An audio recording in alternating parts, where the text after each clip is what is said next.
The first part of this video will cover the modification required for wide zipper teeth. As mentioned in the book, if you have a zipper with the recommended total teeth width of 4 millimeters, then you can skip this part and jump ahead to this timestamp. Otherwise, please follow along this section. Begin by measuring the total width of your teeth from sewing line to sewing line. The sewing line on this type of zipper is 2 millimeters from the teeth since you can't get right up next to the teeth. For example, on this zipper, the teeth plus the seam line measure a total width of 1.2 centimeters, which is a huge difference at the center front. If we don't do any adjustments, the new center front wouldn't match with the collar anymore. So by adjusting the seam allowance, you are fixing that discrepancy. Grab your center front right facing piece number 2. With your zipper measurement now clearly noted, 1.2 centimeters for us, it's time to adjust the sewing line. Right now the seam allowance is 1.5 centimeters, indicated by the black dashed line. This is also your center front. The red line would be where the zipper would end if we made no adjustments. So as you can see, the center front would be super off, causing our shirt not to fit how it's meant to fit. To fix this, you'll just need to do a simple calculation to determine your new seam allowance. This piece is the facing and the zipper is reversed, which is why we subtract seam allowance rather than add. In that case, the calculation would be old seam allowance minus half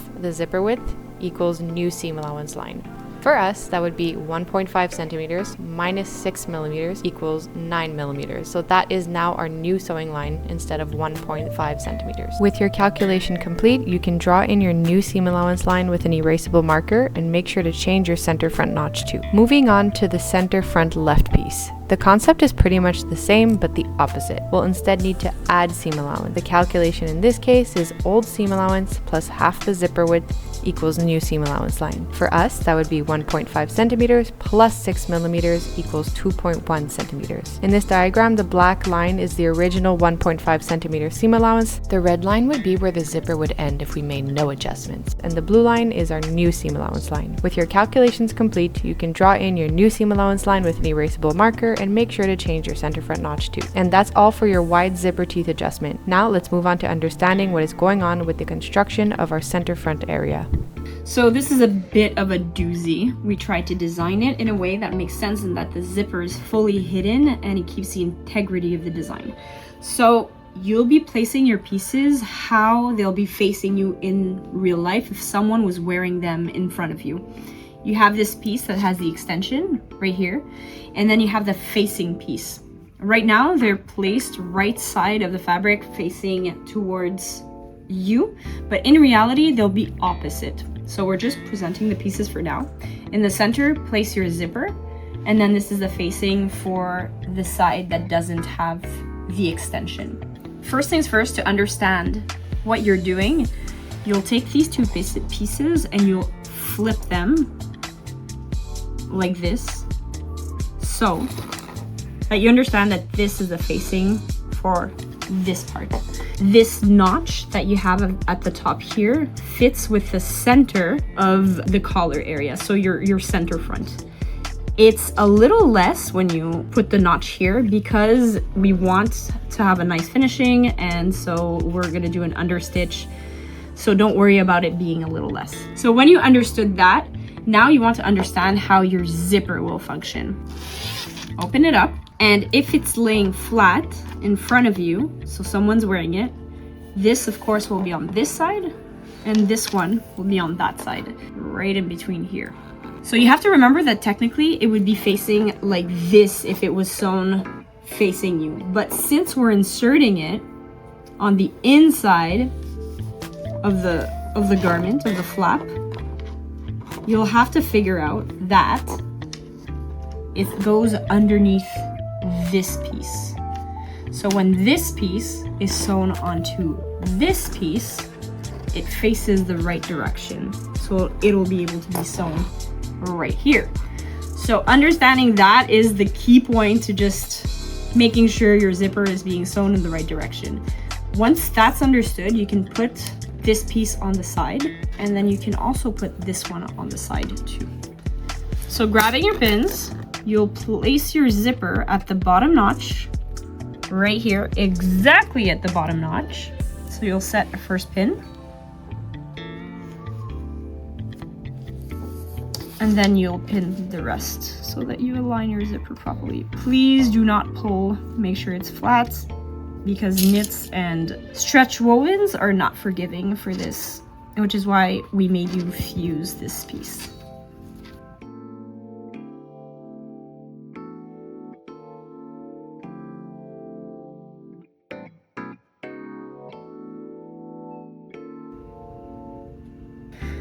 Now you want to place your zipper exactly where you'll be sewing it on the seam line, starting from the bottom notch, like here, aligning it perfectly all the way to the top. What you want to do is actually test your zipper to see if everything aligns.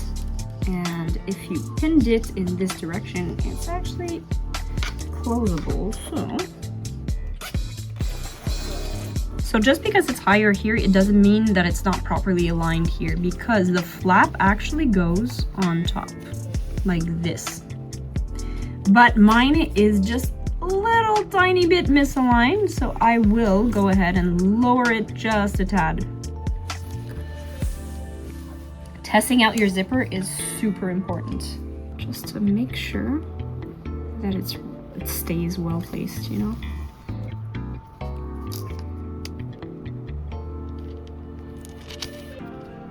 After basting, right here where it's going to be placed, you'll take your zipper foot and come sew on the seam line. So you're supposed to have marked it right here. So this is my seam line. And then I'm going to come sew right here. Make sure not to sew over your basting stitch. If you have to cut it out or just pull at it, do that, because it's going to be really hard to take out after. So I'm just going to sew all the way down here, and then do the same right here where you determined your seam line to be, and sew all the way down here. All right, so I placed my width to 5 just because I wanted more control on my needle, and then my zipper foot right against the teeth, which will give me my exact stitch line.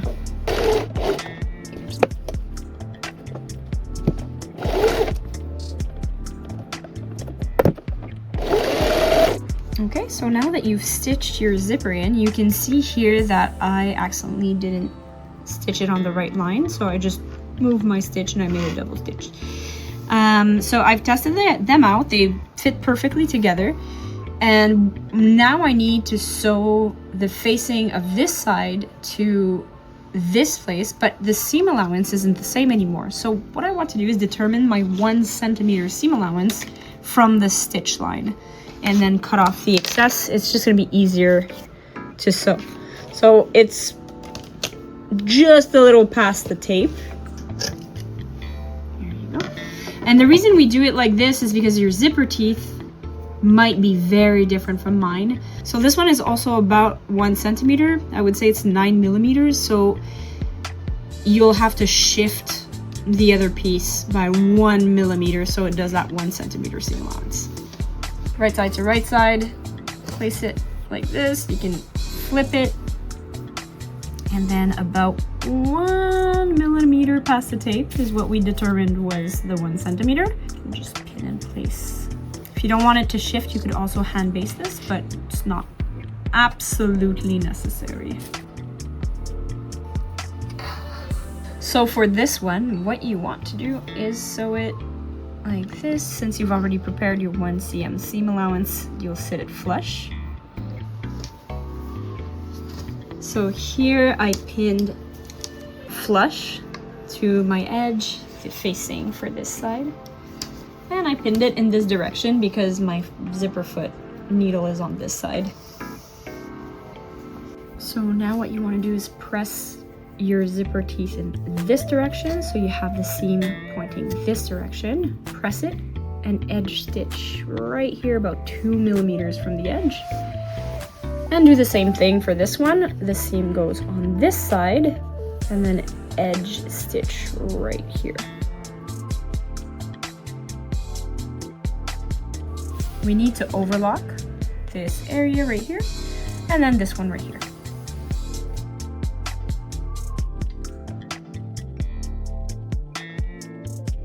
So the important part when you're pinning the collar is to make sure that your center fronts are extremely well aligned. So you have the notch for the center front, and you need to make sure that your collar is exactly the notch. So after making sure that it's placed at the center notch, you come and place the notches right here, together, center back, side seam, and then when you get all the way to this side, the most important part is that your notch right here, which is the center front, align. If ever you sewed it slightly off, it's not the end of the world. Simply make sure that you align this to the edge of the zipper so that you get a nice center front overlap. Since you're using stretch fabrics, this is, for mine, a millimeter difference. So then you flatly pin it right here, and you're gonna sew 1 centimeter all the way to the edge. So once the collar is sewn on, you'll come on this side and just pull your edge like this, the facing over the collar. The collar needs to be pointing towards the bottom. Stick a pin in here and do it 1 centimeter seam allowance. Or you could just follow this seam line. So this one's a little trickier. You need to grab your zipper, and the zipper edge needs to be center front. So you grab the zipper and fold it onto the collar so that the center front of the collar and the zipper align perfectly. And then once that's in place, you're gonna pin it. Make sure it doesn't shift. Make sure you don't pin yourself. Here you go. And again, make sure that it's perfectly aligned. So when you fold in the facing, it might be normal that yours looks like this, that there's an excess, depending on your zipper teeth. Like this. And then the last pin right here. Then you'll sew with a 1 centimeter seam allowance right here, or again, go from the back, make sure that you're getting the seam, and then just sew all the way over there.